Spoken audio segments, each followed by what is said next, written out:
Good afternoon. My name is Fowler, and this is my oral report for GS.115. Today we're going to be talking about hammock camping and how to set up your hammock and the options between hammock camping for the purposes of lightweight backpacking versus tents. Okay, so your first step in this, I set things up a little bit so that way it'd be ease in the report. First step, you want to hang your straps and make sure they're nice and straight around the tree so that way it doesn't hurt the tree.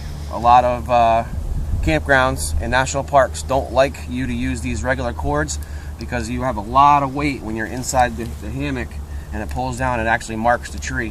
When you're just putting up your rain fly, this doesn't hold as much weight and it doesn't hurt the tree as much, if at all. So your first step is you want to hang your tree straps, make sure they're nice and level, and then your second step would be to actually just hook your hammock on to the tree straps. These are made of really high tensile strength nylon, and they weigh their weight capacity is up to 350 pounds. You can get these at any regular camp store. I got mine at Dick's for about $30. Your next step would be to string up your rain fly and make sure that it's very close to your hammock so that way when you do actually put it on and clamp it down to stake it down, that the elements cannot get to you. My next step in the winter camping would be to attach my underquilt. The reason I love camping in the winter or anytime in a hammock is it's lightweight. You don't have to worry about poles or the weight of your tent and your bag. Tends to take up a lot of space in your backpack. And when you're camping like this, my whole setup for winter camping is 600 grams, which is equivalent to about 1.5 pounds, I believe. Anyway, this underquilt is for when you get in your sleeping bag, the sleeping bag will compress, thus you're going to lose your insulation on your back. So this creates a barrier between the hammock and you, so that creates a pocket of air and keeps your back nice and cool. Nice and warm, excuse me. Your next step would be get out your sleeping bag.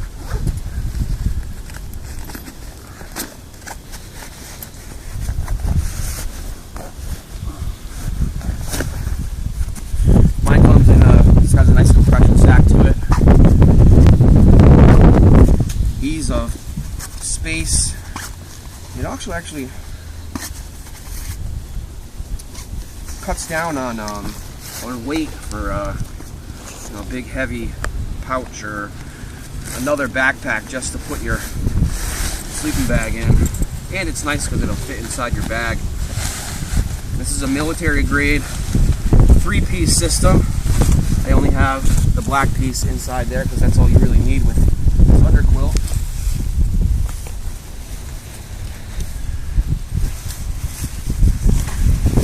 So now that's not going to go anywhere while you're trying to set your rain fly.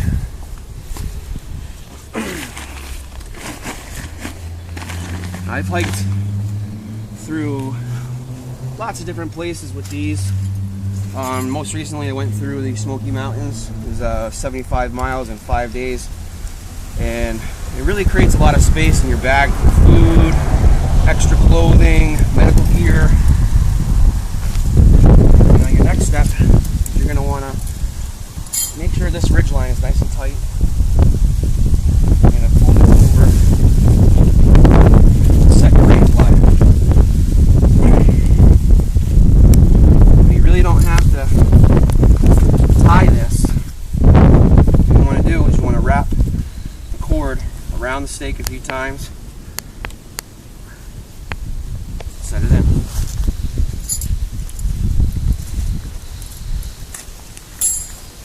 Get your side here. Wrap your stake a few times. that into the ground. Follow me. Here we go. We're going to go on to the other side. See how close this bag is to the top of this ridge line. When I pull this over, set this, there's no way any elements can get to you. Most of the wind and the rain is going to hit either the tree or just roll off the side of this tarp. And again, this whole setup that I have only comes in at about 600 grams. So when you're backpacking, this is the ultimate.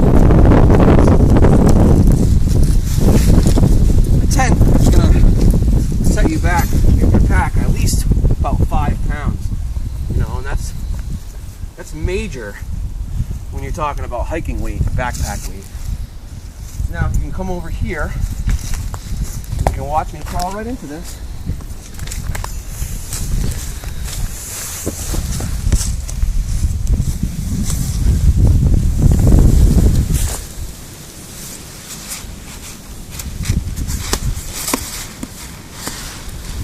And I'm going to be snug as a bug in this down to about 0 to -10 because of all the insulation that I have. Obviously my feet will be inside the sleeping bag under real conditions.